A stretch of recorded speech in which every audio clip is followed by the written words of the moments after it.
নমস্কার দর্শক বন্ধুরা, স্বাগত জানাই আপনাকে আমাদের গল্পের আসরে। আজ আমরা আপনাদের জন্য নিয়ে হাজির হয়েছি লেখক রাজপ্রতাপ বসুর কলমে সত্যান্বেষী ও রহস্যময় পাণ্ডুলিপি। আর প্রতি সপ্তাহে এইরকম দারুণ দারুণ কিছু গল্প শুনতে আপনাদের কি করতে হবে মনে আছে তো? শুধুমাত্র আমাদের চ্যানেলটিকে সাবস্ক্রাইব করে পাশে থাকতে হবে। তাহলে বেশি কথা না বলে শুরু করা যাক আমাদের আজকের নিবেদন।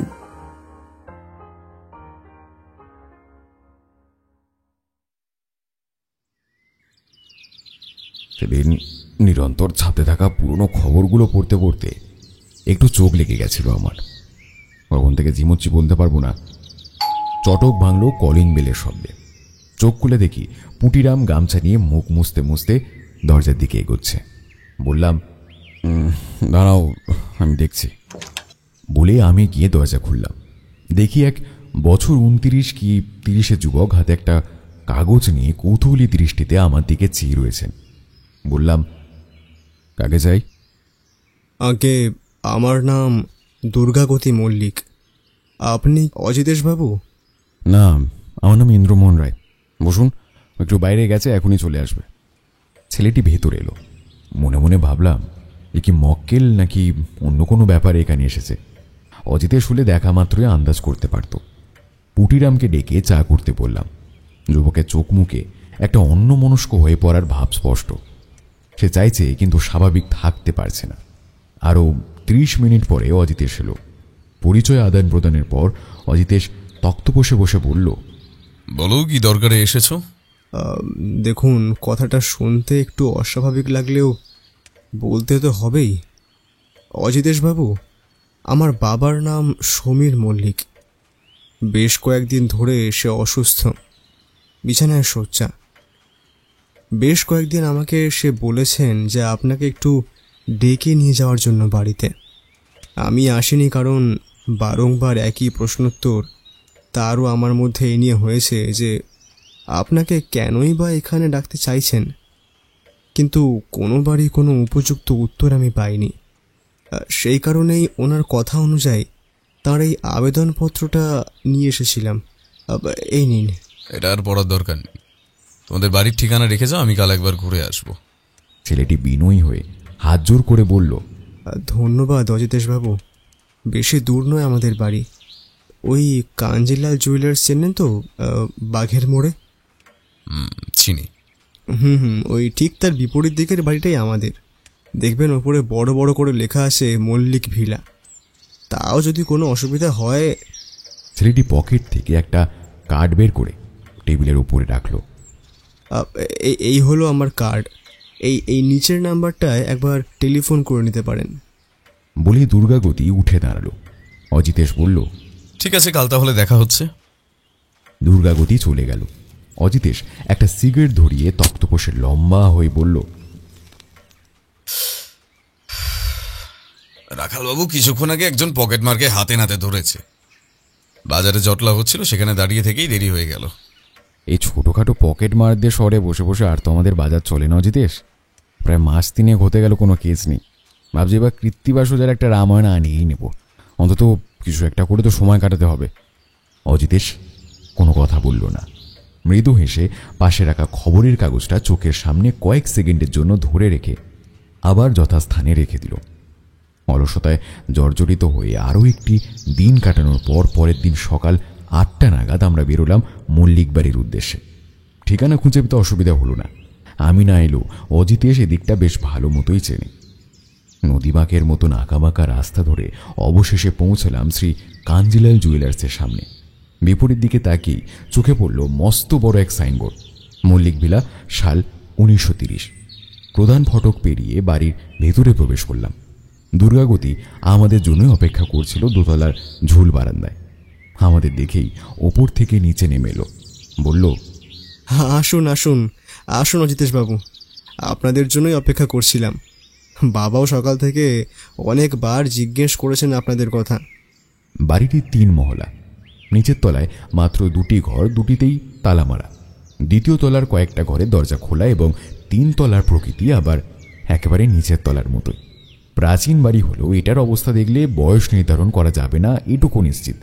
গৃহস্বামী যে নিজের স্থাপত্যের ব্যাপারে কতটা সচেতন তা বেশ বোঝা যায়। দোতলার একদম কোণের ঘরটা সমীরবাবু। খোলা দরজার সামনে যেতেই দেখলাম এক বছর 40-45-এর শীর্ণকায় ভদ্রলোক হাসি মুখে আমাদের দিকে তাকিয়ে রয়েছে। পিঠের নিচের বালিশটা আর একটু ঠেলে দিয়ে উনি উঠে বসতে যাচ্ছিলেন। অজিতেশ বলল, শুয়ে থাকুন মল্লিকবাবু, আমরা আছি, ব্যস্ত হওয়ার প্রয়োজন নেই। দুর্গাগতি আমাদের জন্য দুটি চেয়ার এনে রাখলো বিছানার সামনে। আমরা দুজন বসলাম। অজিতেশ বলল, বলুন, আমায় এখানে ডেকে পাঠানোর কি কারণ? ভদ্রলোক হাতের ইশারায় তার ছেলে দুর্গাগতিকে চলে যেতে বলল। সেও কোনো বাক্য ব্যয় না করে সেখান থেকে চলে গেল। আমি অজিতেশের দিকে একবার তাকিয়ে আবার মল্লিকবাবুর দিকে চাইলাম। ভদ্রলোক একটা দীর্ঘ নিঃশ্বাস নিয়ে বলতে শুরু করলেন, অজিতেশ বাবু, আমার নাম আপনি শুনে থাকবেন এই আশা আমি করি না। আপনি কি গুটি কয়েক লোক ছাড়া আমার নাম অনেকেই শোনেননি। আমি একজন লেখক। আমার কলমের অনেক ছবি নিয়ে বাইরের অনেক বড় বড় প্রযোজনা কোম্পানি কাজ করেছে। সেই দাম্ভিকতা থেকেই কিনা জানি না, আমি কলকাতা শহরের অনেক পরিচালকের সাথে পরিচয় থাকা সত্ত্বেও তাদের অনেক আবেদন নিবেদনের পরও এখানকার কোনো ছবিতে আমার লেখা কোনো গল্প বিক্রি করেনি। বছর 15 আগের কথা, আমি আমার জীবনে ঘটে যাওয়া একটি ভয়ঙ্কর ঘটনার উপরে কেন্দ্র করে একটি গল্প লিখি।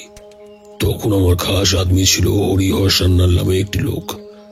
তার সাথেই আমি শহরের বাইরের সমস্ত জায়গায় যাতায়াত করতাম। আমার কাজে বাজেও সে বিভিন্ন রকম তথ্য দিয়ে সাহায্য করত।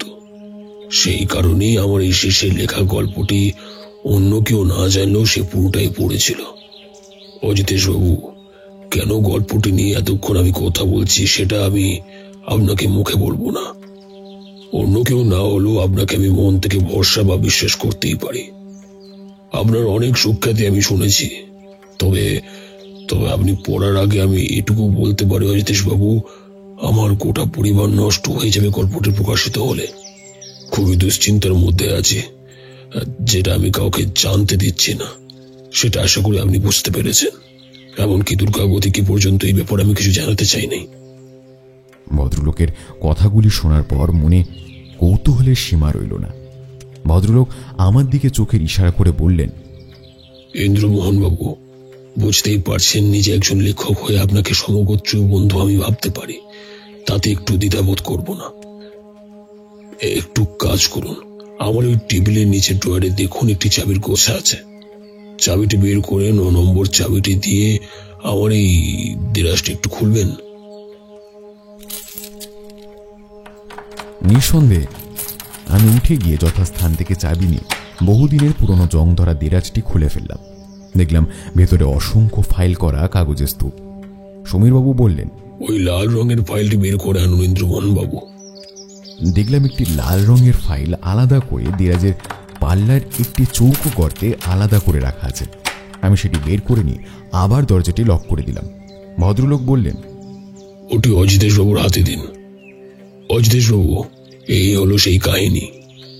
অজিতেশ ফাইলটি হাতে নিয়ে বলল, তো বেশ বড়, যদি অনুমতি দেন তবে এটাকে সাথে করে নিয়ে যেতে পারি।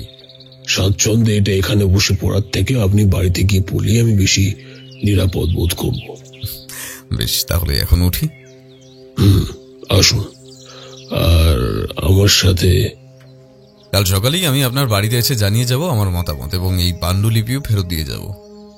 ভদ্রলোক কেবল আশ্বস্ত হয়ে মাথা নাড়লেন। বাইরে বেরিয়ে দেখি একজন মহিলা ঝুল বারান্দায় দাঁড়িয়ে চুল মুছছেন। আমাদের দিকে সন্দিগ্ধ দৃষ্টিতে চেয়ে রইলেন যতক্ষণ আমরা ওই বাড়ির সীমানা পেরিয়ে রাস্তা পর্যন্ত এলাম। ফেরার সময় রিক্সাতে বসে প্রশ্ন করলাম, কি ব্যাপার বলো তো অজিতেশ? এমন কি হতে পারে যাতে সমীরবাবু পারিবারিক সংকট বোধ করছেন? আমার ধারণা উনি কোনো একটা বিষয় আমাদের থেকে লুকিয়ে গেলেন। যাই হোক, আমি না চিনলেও তোমার অন্তত লেখকদের ব্যাপারে খবর রাখা উচিত। এখানে কোনো কথা বলা আমার সাজে না। আসলেই তাই প্রচুর পুরনো লেখকদের ব্যাপারে আমি খবর রাখি। তাদের মধ্যে অনেকেই ছায়াছবির জন্যই লেখালেখি করেছেন, কিন্তু এই ভদ্রলোকের নাম আমি আগে কখনো শুনিনি। বাড়ি ফিরে এসে পুটিরামকে চা দিতে বলল অজিতেশ। তারপর সেই মোটা দিস্তাটি আমার হাতে দিয়ে বলল, পড়ো, ধীরে ধীরে আমি শুনি। এই ইচ্ছে যে আমার হচ্ছিল না তা বললে ভুল হবে। লেখার প্যাঁচ চোখের সামনে দেখা এবং কানে শুনে তার বিষয়ে অবগত হওয়ার মধ্যে বিস্তর তফাৎ আছে। কুটিরাম চা দিয়ে গেলে তাদের একটি লম্বা চুমুক দিয়ে পড়তে শুরু করলাম। গল্পের যে মূল অংশটি এই কাহিনীতে উল্লেখযোগ্য সেগুলোই বর্ণনা করছি। সমীর মল্লিক 33 নম্বর পৃষ্ঠায় লিখেছেন, ঈশ্বর কিভাবে এই ধরনের মানুষকে তৈরি করেছেন জানি না, তবে আমি ঈশ্বরের একজন ক্ষুদ্র কৃপাপ্রার্থী হওয়ার স্বার্থে ছেলেটিকে নিজের বুকে টেনে নিলাম। মানিক সেনগুপ্ত নিজের স্ত্রী ও পুত্রকে আজ হত্যা করে সমস্ত প্রমাণ লোপাট করতেই পারতেন এবং হয়তো করলেনও, কিন্তু যে গহীন জঙ্গলে আজ আমি একটি পুরনো ডাকবাংলোয় লিখতে বসেছি তার কিছু সামনেই নিজের স্ত্রীকে পুঁতে রেখে মুখ বেঁধে ফেলে দিয়ে গেলেন একটি ছোট্ট পুত্র সন্তানের ফুটফুটে জীবনকে। পরে তার ব্যাপারে সমস্ত খবর আমি নিয়েছি, এমনকি এটাও জেনেছি তার নিজের স্ত্রী কন্যা সহ একটি পরিবার আছে, তবে পেশায় উনি একজন যথার্থ কুরুচিকর কর্মের অধিপতি। 55 পৃষ্ঠায় ভদ্রলোক লিখেছেন, লিখে লিখে হাঁপিয়ে উঠেছে কলম, তবু সংসারে তার ছাপ পড়তে দিলে কি চলে? আমি 2 ছেলে ও স্ত্রীকে নিয়ে সুখে ছিলাম, কিন্তু এই মানিক সেনগুপ্ত আবার কোনোভাবে আমার জীবনে চলে এলো। অনেক দিনের একটা কন্ট্রাক্ট সাইন হয়ে আছে অ্যাঞ্জেল প্রযোজনা কোম্পানির সাথে আমার, এবং ইনি হলেন সেই গ্রুপের একজন জরিপ। আমি আগের তৈরি একটি গল্প নিয়ে তাদের কাছে যাই। বেশ কয়েকদিন শহর ছেড়ে সেই কোম্পানির সাথে আমার কাটাতে হয় এবং তারই মাধ্যমে আমার কথোপকথন হয়ে যায় এই মানিক সেনগুপ্তর সাথে। বলতে বাধা নেই, এক প্রকার বাধ্য হয়েই কথাবার্তা শুরু করেছিলাম আমি, কিন্তু পরে সেটি বন্ধুত্বে বদলে যায়। অনেক কাজ, অনেক সুযোগ পেয়েছি আমি তার মাধ্যমে, কিন্তু কোনোদিনও তাকে বুঝতে দেয়নি তারই করে একটি ভয়ানক হত্যাকাণ্ডের সাক্ষী আমি। গল্পের এই 2টি জায়গা সবথেকে উল্লেখযোগ্য। অজিতেশের কপালেও বিন্দু বিন্দু ঘাম জমেছে দেখলাম। কাহিনী শেষ হবার পর কোনো রকম কথাবার্তা আর আমাদের মধ্যে হলো না। বলা ভালো, ইচ্ছে করেই কিছু জিজ্ঞেস করলাম না ওকে। অজিতেশ প্রথম সন্ধ্যেবেলায় কথা বাড়ল, তুমি একবার যাবে দোকানে, যদি পারো এই সমীর মল্লিকের ব্যাপারে সমস্ত খুঁটিনাটি একটু জেনে এসো। আমি গেলে জিনিসটা মানুষের চোখে লাগতে পারে। তাই করলাম। একটু খোঁজ নিতে ওনার ব্যাপারে অনেক কিছুই আমার অবগত হলো। যেমন ভদ্রলোক বিপদনিক, ওনার বংশ পরম্পরায় প্রায় সকলেই হিন্দি ছবির জগতের সাথে যুক্ত ছিলেন বা এখনও আছেন। সমীর মল্লিকের ভাই রমেন মল্লিক একজন ছোটখাটো লেখক, বেশ কয়েকটা নাট্য কোম্পানির সাথে সরাসরি যুক্ত আছেন। ওনার স্ত্রী ও 2 ছেলে বর্তমান। সমীরবাবুর স্ত্রী বিয়ের পর বছর 2 সংসার ধর্ম করলেও তারপর হঠাৎ একদিন উনি সব ছেড়ে চলে যান। এই ঘটনার অন্তর্নিহিত পারিবারিক কারণ জানা যায় না। তার একমাত্র ছেলে দুর্গাগতি এখন একটি স্কুলের শিক্ষকতা করে, তবে টুকটাক ছন্দ লেখা শখ সেও রাখে। অজিতেশকে সবটা জানানোর পর সে বলল, তাহলে এই দুর্গাগতি হলো এই মানিক সেনগুপ্তের ছেলে? ওনার লেখা অনুযায়ী তো তাই দাঁড়ায়, কিন্তু এই মানিক সেনগুপ্তটা আসলে কে, তার ঠিকানা কি এবং এর থেকে সাম্প্রতিক পারিবারিক সংকটের ভূমিকা হচ্ছে কিভাবে, সেটাই তো ধরতে পারছি না। বাকিটা কাল সমীরবাবুই বলবেন। আর চলো একদম দাবা খেলা যাক। সেদিন রাতে আমাদের দাবা খেলা চলল প্রায় 2টো পর্যন্ত। পরদিন সকালে ঘুম থেকে উঠে দুজনে তৈরি হয়ে বেরিয়ে পড়লাম। আজ বাড়িতে ঢোকার মুখেই নতুন 2জন ব্যক্তির সাথে দেখা হলো। একটি বছর 15 ছেলে এবং একজন কাঁচা পাকা চুলওয়ালা 40 কি 42 বছর বয়সের লোক। অজিতেশ সামনে এসে দাঁড়িয়ে ওই ভদ্রলোককে বললেন, নমস্কার অজিতেশ বাবু, আমার নাম রমেন মল্লিক। স্ত্রীর মুখে বর্ণনা শুনেই আন্দাজ করেছিলাম আপনারাই এসেছিলেন আমাদের বাড়িতে, কিন্তু কি ব্যাপার বলুন তো? পরক্ষণেই ওনার চোখ পড়ল আমার হাতে মুড়ে রাখা সমীরবাবুর দেওয়া লাল মোলাটে মরা পাণ্ডুলিপির ওপর। ওখানা কি এখন কি গোয়েন্দাগিরি ছেড়ে লেখালেখি শুরু করেছেন নাকি মশাই? আপনার একটু ভুল হচ্ছে রমেনবাবু, আমি গোয়েন্দাগিরি কোনোদিনই করি না এবং লেখক হওয়ার মতন ভাষার উপরে দখল আমার নেই। আমি একজন সত্যান্বেষী। শুধুমাত্র অন্ধকারাচ্ছন্ন মিথ্যের করাল গ্রাস থেকে সত্যকে টেনে বের করাই আমার একমাত্র জীবিকা। রমেনবাবু স্থির দৃষ্টিতে কিছুক্ষণ অজিতেশের দিকে চেয়ে থেকে ছেলেটির হাত ধরে ওখান থেকে চলে গেল। আমরা উপরে এলাম। সোজা সমীরবাবুর ঘরের সামনে এসে দেখি দুর্গাগতি তার বাবাকে ওষুধ খাইয়ে দিচ্ছে। আমাদের দেখেই সে ঈষৎ হেসে বলল, নমস্কার নমস্কার, এসেছেন আপনারা? আসুন আসুন, বসুন। বাবার এই সময় একটা ওষুধ থাকে। যাক, আপনারা কথা বলুন, আমি চা পাঠিয়ে দিচ্ছি। আমরা 2জন চেয়ারে বসলাম। সমীরবাবু নিচু গলায় প্রশ্ন করলেন, পড়েছেন কাহিনীটা? পড়লাম, তবে এই মানিক সেনগুপ্ত লোকটির ব্যাপারে যেটুকু তথ্য আপনি দিয়েছেন তাতে আমি সন্তুষ্ট হতে পারিনি। আপনি কি এই ব্যক্তির পরিচয়ের ব্যাপারে আমাদের অবগত করতে চাইছেন? ভদ্রলোক একটু দরজার দিকে দেখে নিয়ে বললেন, আমি যে নামটি লিখেছি সেটি ওই ব্যক্তির আসল নাম নয়। এমনকি আসল নাম জানলে আপনারা একেবারে তাকে চিনে নেবেন, এটুকু আমার বিশ্বাস। অজিতেশ বাবু, আপনাদের কাছে লুকাবো না, আমার মাথার কাছে গদির নিচে দেখুন কয়েকটি খাম আছে, ওগুলো একটু দয়া করে বের করুন। অজিতেশ জাজি মুচু করে কয়েকটি হলদে খাম বের করলো। তারপর বলল, প্রতিটি চিঠিতেই তো লোকাল পোস্টাল স্ট্যাম্প রয়েছে। বলে সে খামের থেকে একটি ছোট্ট কাগজ বের করলো। তাতে গোটা গোটা অক্ষরে লেখা, তোমার একটি গল্পের পাণ্ডুলিপির খবর আমি পেয়েছি। খুব শীঘ্রই সেটি আমার হাতে না তুলে দিলে আমি সমস্ত ঘটনাটি রতন রক্ষিতকে জানিয়ে দেব। তাই বলছি, পাণ্ডুলিপি বা তার বদলে 50,000 টাকা আমার ঠিকানায় পাঠিয়ে দাও। ব্যাপারটা জানাজানি হলে কি হতে পারে তা আশা করি আমায় লিখে বোঝাতে হবে না। বাকি দুটি চিঠিতেও একই ধরনের হুমকি দেওয়া হয়েছে, কিন্তু কোনো ঠিকানার উল্লেখ নেই। অজিতেশ বলল, আমি যাকে অনুমান করছি আপনার সন্দেহ কি তারই উপর? সে ছাড়া এই বিষয়ে কেবল জানেন আপনিও ইন্দ্রমোহন বাবু। অর্থাৎ আপনার পুরনো সঙ্গী হরিহর সান্যাল, কিন্তু সে এতদিন পরে হঠাৎ বিষয়টা নিয়ে ভাবতে যাওয়ার কোনো কারণ আছে কি? আমি কথার মাঝে বললাম, আর সমীর বাবু, আপনার এই পাণ্ডুলিপির 42তম পৃষ্ঠাটি কি আপনি ছুঁড়ে ফেলেছিলেন, মানে বাদ দিয়েছিলেন?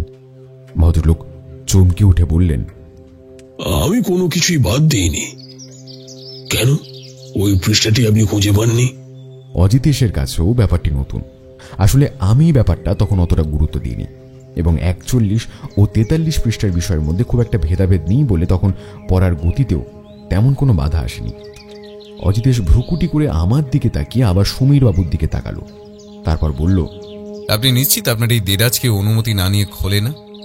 অজিতেশ বাবু, এই ঘরে কেবল আমার চাকর নিধিরাম এবং ছেলে দুর্গাবতী ছাড়া অন্য কেউ আসে না। আমার ভাইয়ের সাথে আমার তেমন ভালো সম্পর্ক নেই, তবে ওর বড় ছেলেটি অমল আমায় ভীষণ ভালোবাসে। ও কালে ভদ্রে এসে যেটুর খোঁজ নিয়ে যায়, কিন্তু তাহলে এই পাণ্ডুলিপির মধ্যেকার একটা পৃষ্ঠা কিভাবে উধাও হয়ে গেল? আপনারা ভালোভাবে দেখেছেন তো? একবার নয়, বহুবার এই লেখাটি উল্টে পাল্টে পড়া হয়েছে সমীরবাবু। অজিতেশ কিছুক্ষণ চুপ করে বসে রইল। তারপর বলল, আচ্ছা, মনে করতে পারেন ওই পৃষ্ঠায় আপনি কি লিখেছিলেন? ভদ্রলোক ইতিবাচকভাবে মাথা নেড়ে বলল, এই পাণ্ডুলিপির প্রতিটা পৃষ্ঠা আমার মুখস্থ অজিতেশ বাবু, এবং বিশেষ করে ওই পাতায় আমার নিজের ছেলে জয়নের কথা লেখা ছিল। তার জন্মের সময় আমার স্ত্রীর অ্যাক্লাসেমিয়া রোগ হয়। কোনো মতে সন্তানটিকে এবং তাকে আমি বাঁচাতে পারি। তবে বছর 2 পর থেকে দুর্গাবতীর উপর শুরু করে সে অকথ্য অত্যাচার। তখন সেও দুধের শিশু, একটি আয় রেখেছিলাম, তাকেও সহ্য করতে পারত না। হঠাৎ একদিন ঘুম থেকে উঠে দেখি আমার ছেলেকে নিয়ে আমার স্ত্রী বাড়ি থেকে চলে গেছে, আর রেখে গেছে একটা চিঠি, যাতে এটাই বোঝানো হয়েছে সে আর ফিরবে না। সেই থেকেই দুর্গাবতী আমার সবকিছু অজিতেশ বাবু। দুর্গাগতি কি সম্পূর্ণ ব্যাপারটা জানে, নাকি ওকে আপনি জানাননি? ও কিছুই জানে না, আর মিছে জানি ওকে আমি কষ্ট দিতে চাই না অজিতেশ বাবু। আর আপনার ভাই? সে তখন ছিল অন্য শহরে। এসব ঘটনা ঘটে যাওয়ার বছর 5 পরে সেখানে আসে। আর রমেন জানে আমার 2 ছেলে। সবই বুঝলাম সমীরবাবু, কিন্তু কেবল অনুমানের ভিত্তিতে তো আমি তদন্ত চালিয়ে যেতে পারি না। আপনি বরং এক কাজ করুন, একজন পুলিশ অফিসারকে ডেকে সম্পূর্ণ ব্যাপারটা বলুন। তারপর যদি কোনো দরকার লাগে আমায় বলবেন, আমি আসব, কথা দিলাম। সমীরবাবু কিছু একটা বলতে গিয়েও থেমে গেলেন।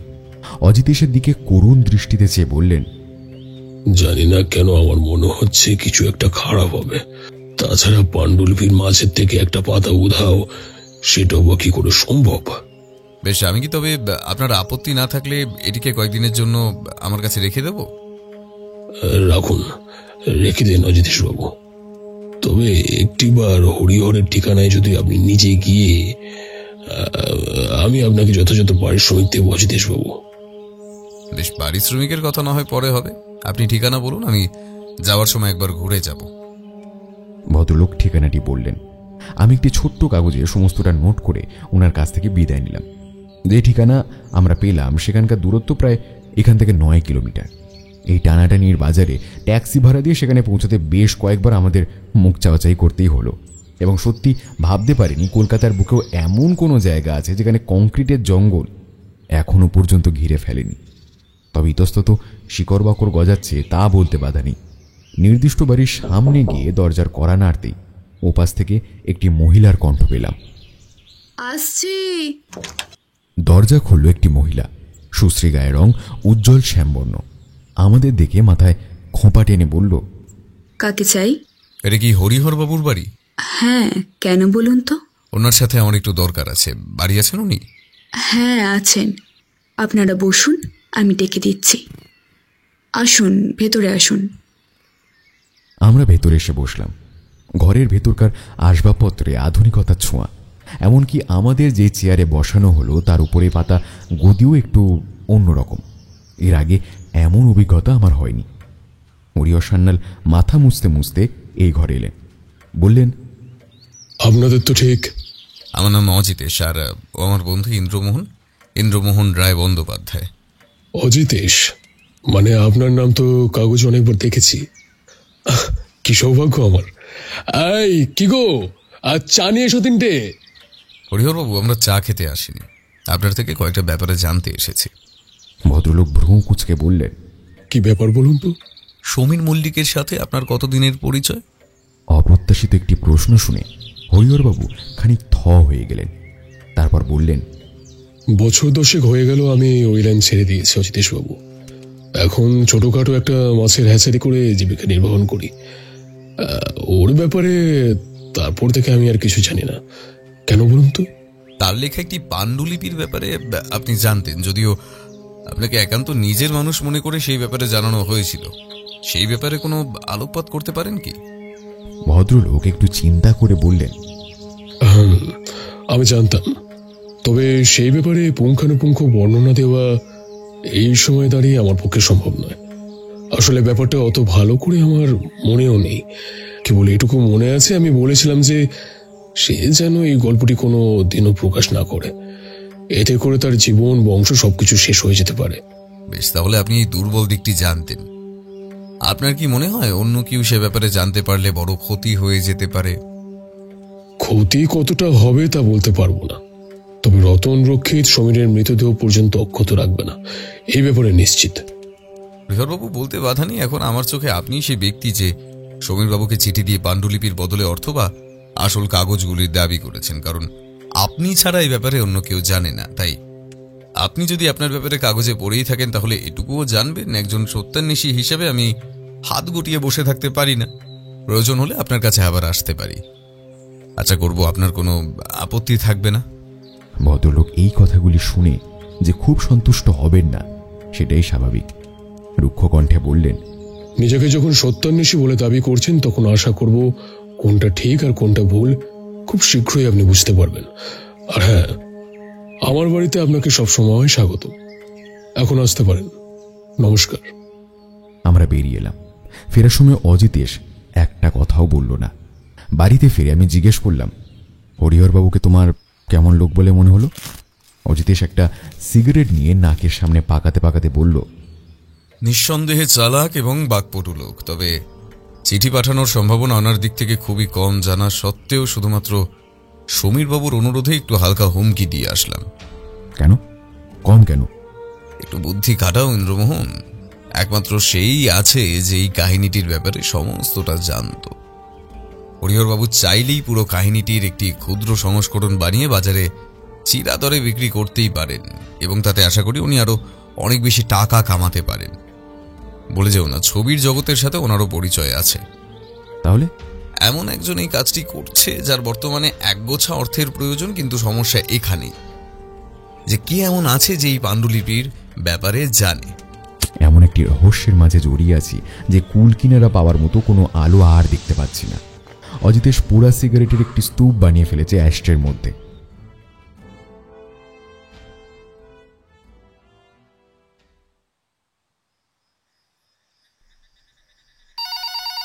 রাতে খাবার খেয়ে শুতে যাব এমন সময় টেলিফোনটা বেজে উঠল। অজিতেশ পাশেই ছিল, রিসিভার তুলে নিয়ে বলল, হ্যাঁ অজিতেশ কথা বলছি। ওপাশ থেকে রাখালবাবুর গলা পেলাম। হ্যাঁ অজিতেশ দা, রাখাল বলছি। এখনই একবার আসতে পারবেন? কেন বলুন তো? কালীতলার রাস্তায় একটা বডি পাওয়া গেছে। খবর পেলাম রতন রক্ষিত খুন হয়েছে। আপনার বাড়ি তো কাছেই, আপনি পৌঁছান, আমি আসছি। আমরা এখনই বেরোচ্ছি। ঠিক শুনতে পেলাম না, কি বললেন? রতন রক্ষিত খুন, চলে এসো ইন্দ্রমোহন। খবরটা পেয়ে যেন পায়ের তলার মাটি সরে গেল। মন স্বাভাবিকভাবে সাম্প্রতিক ঘটনার মধ্যে এই খুনে যোগসূত্র খুঁজতে খুঁজতে ব্যস্ত হয়ে উঠল, কিন্তু হঠকারিতায় কোনো স্থির সিদ্ধান্তে আসতে পারলাম না। ঘটনাস্থলে পৌঁছে দেখি সাদা পাঞ্জাবি ও প্যান্ট পরিহিত একজন মোটাসোটা চেহারার মৃতদেহকে ঘিরে ইতিমধ্যেই অনেক লোকের জমায়েত হয়েছে। রাখালবাবু পৌঁছলেন প্রায় আমাদের সাথে সাথেই। পুলিশ দেখে জমায়েতের মাঝে থেকে একটা সরু যাতায়াতের রাস্তা তৈরি হলো। এবার সম্পূর্ণ কাছে এসে বিষয়টি প্রত্যক্ষ করলাম। রতন রক্ষিত লোকটিকে যে আগে কোথাও না কোথাও দেখেছিলাম তাতে সন্দেহ নেই। অজিতেশ বলল, রাখালবাবু খুন এখানে হয়নি। আমার ধারণা রক্ষিতবাবুকে গুলি করার পর উনি সেখান থেকে পালিয়ে বাঁচার চেষ্টা করছিলেন। রক্ত জমাট বেঁধে এসেছে, অর্থাৎ এখন বাজে 10:20, বাকিটা ফরেন্সিক রিপোর্টে বোঝা যাবে। আচ্ছা, আপনারা কি কেউ গুলির শব্দ পেয়েছেন? শেষ প্রশ্নটি ওখানে উপস্থিত জমায়েতের উদ্দেশ্যে ছিল। প্রত্যেকেই না বাচক মাথা নাড়ল। রাখালবাবু বললেন, আপনি ঠিক, কিন্তু তাহলে কি রক্তের দাগ পাওয়া যাবে না? বলে উনি উঠে দাঁড়ালেন। অজিতেশ বলল, খুঁজে দেখতে পারেন, তবে আমার মনে হয় না খুব একটা লাভ হবে তাতে কিছু। আমি উঠে দাঁড়াতেই দেখলাম এতক্ষণে বেশ কয়েকটা গাড়ি, রিক্সা ও অতিরিক্ত মানুষের জমায়েত হয়েছে।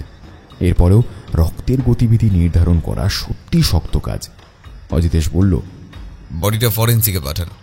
রিপোর্ট হাতে না আসা পর্যন্ত কিচ্ছু করা সম্ভব হবে না। রাখালবাবু ব্যস্ত হয়ে কয়েকটা সাব কনস্টেবলকে দায়িত্ব দিয়ে ভিড় ঠেলে একটু ফাঁকা জায়গায় এলেন। ওনার সাথে সাথে এলো একটি বছর 30-এর মেয়ে এবং একটি বৃদ্ধ লোক। উভয়ের পোশাক পরিচ্ছদে উচ্চবৃত্ততার ছাপ। বয়স্ক ভদ্রলোক বললেন, আমার নাম পিনাকি সরকার, ইন্সপেক্টর সাহেব, রক্ষিতবাবুর ম্যানেজার। এই মিনিট 45 আগে উনি বাড়ির থেকে বেরোলেন। বললেন খাওয়ার পরে একটু রাস্তায় হাঁটলে রাতের ঘুমটা ভালো হয়। সুরার অভ্যেসটা ছাড়ানোর পর বেশ কয়েকদিন ধরে এরকম চলছিল। কারোর সাথে কোনো শত্রুতা না, কিছু না, কিন্তু আজ এ কি হয়ে গেল? অজিতেশ মেয়েটিকে বলল, আপনি কি রক্ষিতবাবুর মেয়ে? সে ইতিবাচক মাথা নাড়ল। অজিতেশ প্রশ্ন করল, পিনাকি বাবু অবগত নন এমন কোনো কিছু কি আপনি আপনার বাবার ব্যাপারে জানাতে পারবেন? মেয়েটি ভাঙা গলায় বলল, আমার বিয়ে হয়ে গেছে 5 বছর আগে। বাবার অমতে বিয়ে করেছিলাম বলে আমার সাথে কোনো সম্পর্ক রাখেনি এতদিন। এই দিন 2 হলো আমি বাড়িতে ঘুরতে এসেছি। আমার থেকে পিনাকি কাকাই বেশি বলতে পারেন। বেশ, তবে চলুন বাড়িতে ওনার ঘরটা একটু দেখতে হবে। রাখালবাবুর জিপে যখন আমরা সবাই উঠলাম তখন রক্ষিতবাবুর বডি নিয়ে আরেকটি গাড়ি পোস্টমর্টমের জন্য বেরিয়ে গেল। রক্ষিতবাবুর বাড়ি দেখলেই বোঝা যায় সৎপথে টাকা রোজগার করে বানানো অট্টালিকা এটা নয়। সমীরবাবুর পাণ্ডুলিপি অনুযায়ী খুব একটা ভালো লোক উনি ছিলেন না, সেটা মেনে নেওয়াই যায়। বাড়ির ভেতরের দেওয়ালে সর্বত্র বড় বড় তারকাদের সঙ্গে কাটানো মুহূর্তের ছবি বাঁধিয়ে ঝোলানো আছে। এই তারকাদের অনেককেই আমি চিনি। রক্ষিতবাবুর ম্যানেজার পিনাকি আমাদের নিচের তলার একটি বড় হল ঘরে নিয়ে গেলেন। এটিকে স্টুডিও বললেও ভুল হবে না। ঘরের এক কোণে প্রজেক্টরের মাধ্যমে ছবি উপভোগ করার ব্যবস্থা আছে। তার সামনে লম্বা তক্তপোষের সামনে সাজানো আছে একটি কোমর সমান উঁচু পেতলের হুঁকোদানি। পিনাকিবাবু বললেন, ওখানে বসেই দিনের বেশিরভাগ সময় কাটাতো রক্ষিতবাবু। তাছাড়া আর অন্য কোনো ঘরে না যেতেন, না কাউর খবর নিতেন। অজিতেশ সেদিকে এগিয়ে গেল। সামনে রাখা একটি কাঠের বাক্সের দিকে অঙ্গুলি নির্দেশ করে বলল, ওটি কি? ওটার মধ্যে সমস্ত পুরনো কালেকশনের রিল আছে। এগুলো দেখেই তো দিন কাটাতেন। অজিতেশ বাক্সটি খুলে কয়েকটা রিলের খাপ চোখের সামনে তুলে দেখল। আমিও একটু এগিয়ে গেলাম। দেখলাম তাতে ছবির নাম ও প্রধান কয়েকটি তারকার নাম লেখা আছে। বোধহয় এগুলো রক্ষিতবাবু নিজেই লিখেছেন। এমন সময় চোখ পড়ল জিনিসটার দিকে। দেখলাম একদম তলার একটি খাপের থেকে একটা কাগজের অংশ কিছুটা বেরিয়ে আছে। কৌতূহলবশত বললাম, দেখো তো, ওটা কোনো চিঠি নাকি? অজিতেশ তলার থেকে খামটি বের করলো। তারপর যে কাগজের টুকরোটি ওই খামের ভেতর থেকে বেরোলো তা দেখে আমি স্তম্ভিত হয়ে সেদিকে চেয়ে রইলাম। দেখলাম এটি সেই পাণ্ডুলিপি থেকে উধাও হয়ে যাওয়া একমাত্র পাতাটি, অর্থাৎ 42 নম্বর পৃষ্ঠা সমীরবাবুর লেখা কাহিনীর। আমিও অজিতেশ মুখ চাওয়াচাই করলাম। রাখালবাবু বললেন, ওটি কি? যক্ষের ধন। চলুন আমাদের বাড়িতে চলুন, বাকি সবটা বলছি। পিনাকিবাবু চিন্তা করবেন না, খুব শীঘ্রই আততায়ীকে পুলিশের হাতে তুলে দেব।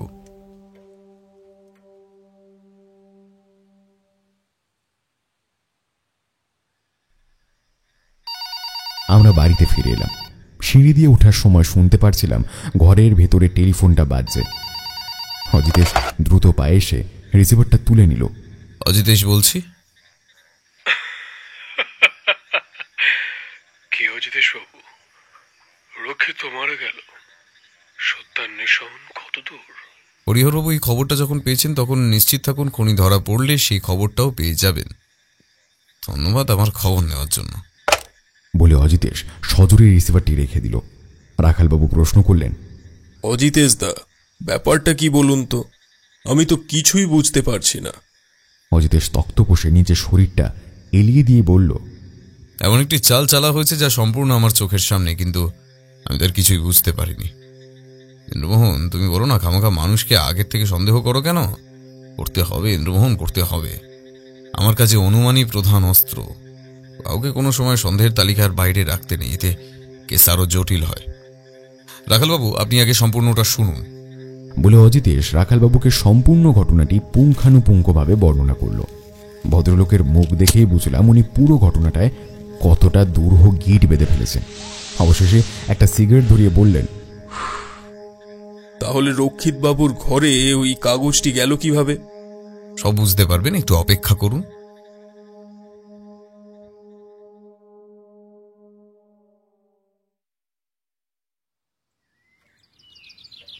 পরদিন সকালে রাখালবাবু ফরেন্সিক রিপোর্ট নিয়ে আমাদের বাড়িতে এলেন।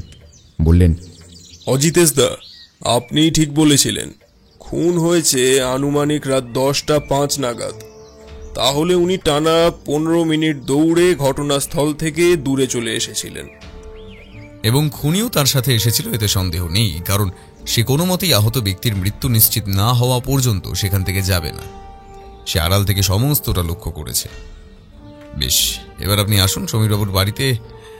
এখনই আপনাকে নিয়ে যাওয়া যাবে না, তবে তৈরি থাকবেন, কারণ অতিথি আপ্যায়ন আপনাকেই করতে হবে। রাখালবাবু সম্মতি প্রকাশ করে চলে গেল। উনি আমাদের ছেড়ে দিতে চেয়েছিলেন, কিন্তু অজিতেশ তাতেও রাজি হলো না। আমরা রিক্সা নিয়ে সমীরবাবুর ঘরে যখন পৌঁছালাম তখনও আগের দিনের মতো দেখলাম দুর্গাবতী তার বাবাকে ওষুধ খাওয়াচ্ছে। অজিতেশ বলল, ওষুধের শিশিটা একটু আমার চাই সমীরবাবু। সে তো ফুরিয়ে গেছে দেখে নালায় এইমাত্রই ফেলে দিয়ে এলাম অজিতেশবাবু। আমি এক কাজ করতে পারি, আপনাকে প্রেসক্রিপশনটা একবার দেখাতে পারি, যাতে ডাক্তারবাবু ওই ওষুধটা লিখে দিয়েছিলেন। কোথায় সেটা?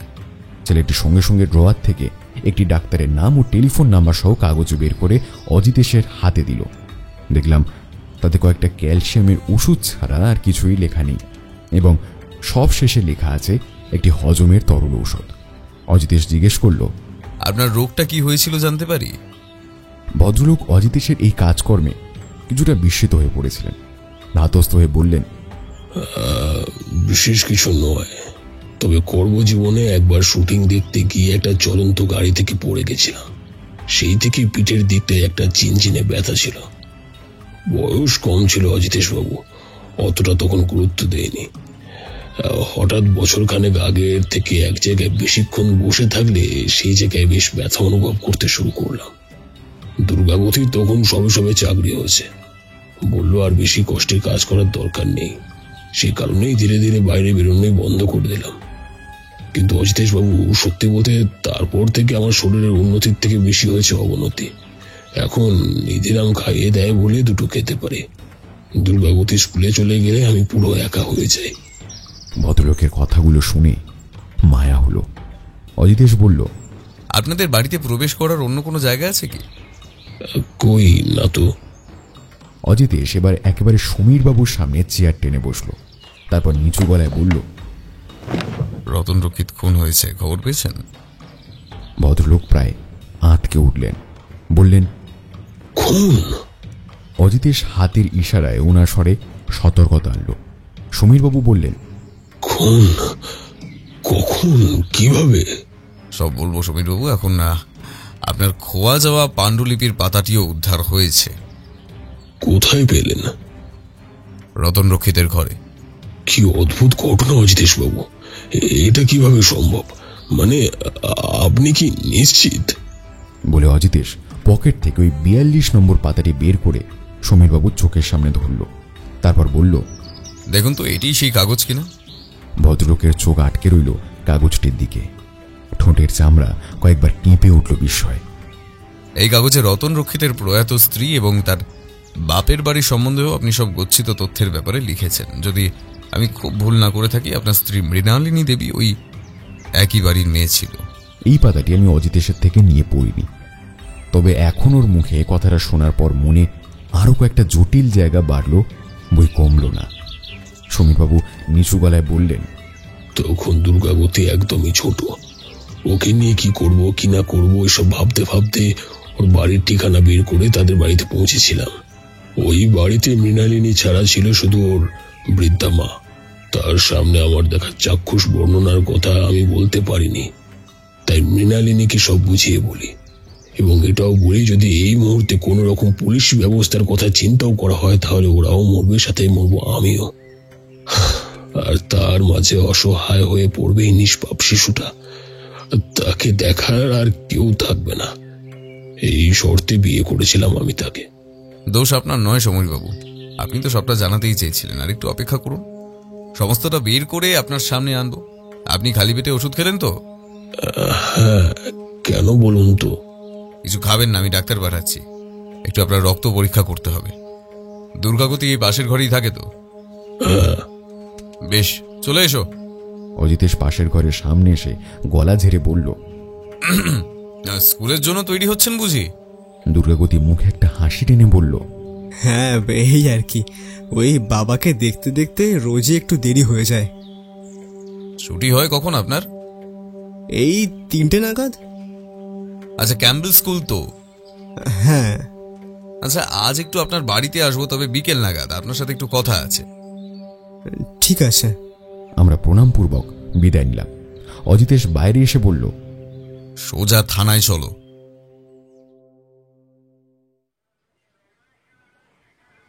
থানায় পৌঁছে অজিতেশ ও ইন্দ্রমোহন প্রথমে একটি ডাক্তারের ব্যবস্থা করে পাঠিয়ে দিল মল্লিকবাবুর বাড়িতে। তারপর বলল, ক্যাম্বেল স্কুলের সামনে আজকে একটু তাগাদা দিতে হবে। আমি একটু শিমুলতলা যাচ্ছি, খুব তাড়াতাড়ি ফিরে আসবো। বলে অজিতেশ বেরিয়ে গেল। আমি ও রাখালবাবু উল্লিখিত স্কুলের সামনে গিয়ে দেখলাম দুর্গাবতী গেটের বাইরে দাঁড়িয়ে একটি যুবতী মেয়ের সঙ্গে কথা বলছে। মেয়েটির হাতে একটি বড় ব্যাগ এবং পরনে নতুন শাড়ি। তারপরে দুর্গাবতী স্কুলের পাঁচিলের ভেতর গেল। মিনিট 10 পরে আবার ফিরে এলো। পরক্ষণে তারা দুজনে উঠল একটি ট্যাক্সিতে। আমি রাখালবাবুকে বললাম, ওই ট্যাক্সিটিকে লক্ষ্য করুন, আমার মনে হয় দুর্গাবতীর গতি ঠিক নেই। আমাদের গাড়ি গড়ালো।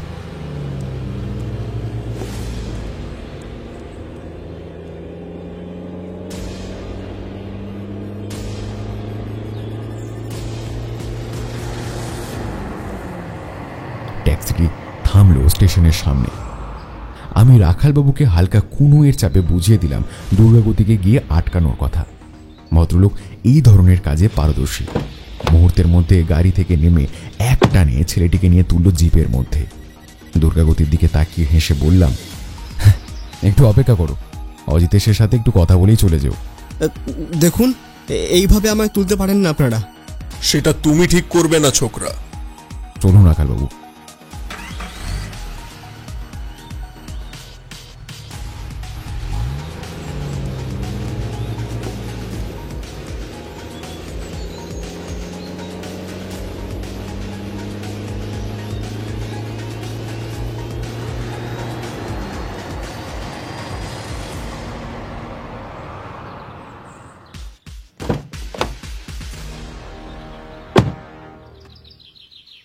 আমরা সমীরবাবুর বাড়িতে ফিরলাম।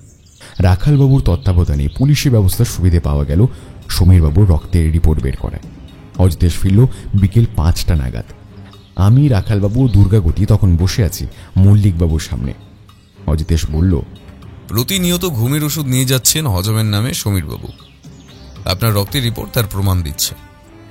দুর্গাগতি নিজের হাতে লেখা ওষুধের প্রেসক্রিপশন দেখি অন্য কাউকে বোকা বানাতে পারলেও আমায় পারবে না। তবে হ্যাঁ, মল্লিকবাবু এবারও একটা জিনিস মানতেই হলো, সেটা হলো রক্তের প্রভাব।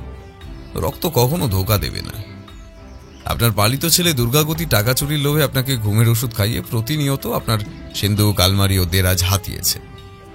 এই কাজ করতে গিয়ে তার হাতে পড়ে আপনার ওই পাণ্ডুলিপি। আশা করি সম্পূর্ণটাই তার পড়া। রতন রক্ষিতের ছেলে, বুদ্ধিও তার বাবার মতন। সে ঠিক করে আপনাকে ব্ল্যাকমেল করে আপনার কাছ থেকে একটা মোটা টাকা হাতিয়ে নেবে এবং চিঠি লিখতে শুরু করে। বলা ভালো, এই জন্যই সে সহজে আমার কাছে আসতে চাইছিল না। তবুও সে আমার বাড়ি আসার আগে যে অনেকটাই গুছিয়ে নিয়েছিল ওই প্রেসক্রিপশন, তার উদাহরণ। একই সঙ্গে তার মামার বাড়ির ঠিকানা থেকে রতনবাবুকে আপনার বইয়ের 42 নম্বর পাতাটি ছিঁড়ে নিয়ে চিঠি মারফত পাঠায় এবং আমি নিশ্চিত সেখানেও সে কিছু টাকা দাবি করে অথবা বিষয় সম্পত্তি। রতনবাবু এখন বৃদ্ধ হয়েছেন, আগের করা কাজ ছেড়ে দিয়ে সাধারণ জীবন কাটাচ্ছেন, কিন্তু এই চিঠি তাকে উত্ত্যক্ত করে এবং দুর্গাগতির নজর রাখে তার উপরে। সে যখন বুঝতে পারে রতনবাবু তাকে টাকা দেওয়া তো দূর, বরং এই কাহিনীর পুরো ঘটনাটি উদ্ধারের জন্য হয়তো খোঁজ খবর লাগাতে শুরু করেছে, তখনই দুর্গাগতি বোধ করে উভয় সংকট। আপনি কিছু না করতে পারলেও তার বাবা তাকে ছোটবেলাতেই খুন করে গেছিল। এখন আর নতুন করে মারতে যে বিন্দুমাত্র দ্বিধাবোধ করবে না তা সহজেই বোঝা যায়। এতে করে শুধু দুর্গাগতি নয়, তার সাথে প্রাণ হারাবেন আপনি, সে এবং তার মামা বাড়ির লোকজন। কিন্তু এত ঝামেলা হলে দুর্গাগতি তার প্রেমিকার জন্য আর করে যেতে পারল কি?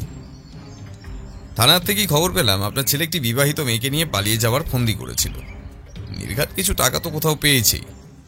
কালকেই আমার চিকিৎসা বাবদ 50,000 টাকা আমার থেকে নিয়েছে সে।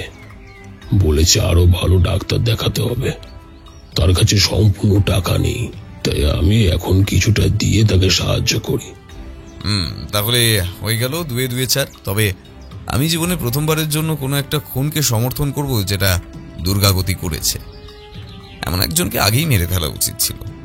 সমীরবাবু, আপনার কপাল খুবই দুর্ভাগ্যজনক যে ছেলেকে মৃত্যুশয্যা থেকে তুলে এনে মানুষ করে তুললেন। সে মাত্র কয়েকটা টাকার জন্য প্রথমে তার জন্ম দেওয়া বাবাকে এবং পরে তার লালিত বাবাকেও মেরে ফেলার পরিকল্পনা করতে দ্বিধাবোধ করল না। এভাবে চলতে থাকলে আর কয়েকদিনের মধ্যে আপনিও মারা যেতেন। দুর্গাগতি, তুমি জানতে যে অজিতেশ তোমার কাছে খুব একটা মদত দেবে না, তাই আগে থেকেই সমস্ত ব্যবস্থা একদম পাকাপোক্ত করে রেখেছিলে। তোমায় যাওয়ার আগে শেষ উপদেশ দিয়ে যেতে চাই যে মানুষটি তোমার মৃত্যুর মুখ থেকে টেনে বড় করে তুললো, তোমায় শিক্ষা দিল, চাকরির যোগ্য করে তুললো। আজ তাকে তুমি এভাবে দিনের পর দিন শেষ করে দিচ্ছ এই পাণ্ডুলিপি পড়ার পরেও। তোমার মনের এই পাষণ্ডতা তৈরির কারণ কি সেটা জানতে চাই না, কারণ আগেই বললাম রক্তের মধ্যেই তোমার বিষ আছে, যেটা আগেই বলেছি। তবুও এতটুকু বিবেকবোধ মানুষের মধ্যে না থাকলে তুমি তোমারই জন্মদাতার মতো তোমার পালিয়ে নিয়ে যাওয়া স্ত্রীকে গর্ভবতী অবস্থায় মেরে ফেলবে না, তার কি কোনো নিশ্চয়তা আছে তোমার কাছে? অমরজিৎ, এবার একটু সমাজের এই করুণ অবস্থা নিয়ে লেখো। মানুষের জানা উচিত কোন জায়গায় যাচ্ছে এই প্রগতিশীল সমাজ। সমীরবাবু কাঁপা কাঁপা গলায় দুর্গাগতিকে বললেন, দুর্গাগতি, আজতবাসের আগে একবার অজিতেশ বাবুর চরণ ধুলি নিয়ে যা। আশা করি যন্ত্রণা একটু হলেও লাঘব হবে। আর অজিতেশ বাবু, এতদিন আপনার আমি শুধু নাম শুনেছি, আজ সামনে থেকে এক বাঙালি সন্তানের সুনিপুণ কর্মক্ষমতা ও বিচক্ষণতা দেখলাম। শুধু পারিশ্রমিক দিয়ে আপনাকে ছোট করব না, ঈশ্বরের কাছে চাইব ঘরে ঘরে জন্মে উঠুক এমন ন্যায় পরায়ণ বাঙালি সন্তান। সাবাস সাবাস অজিতেশ বাবু।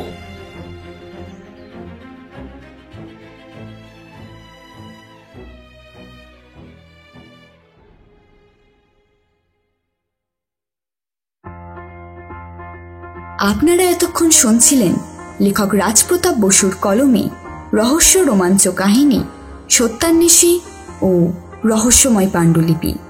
তাহলে কেমন লাগলো আমাদের আজকের নিবেদন জানাতে ভুলবেন না কিন্তু। অসংখ্য ধন্যবাদ।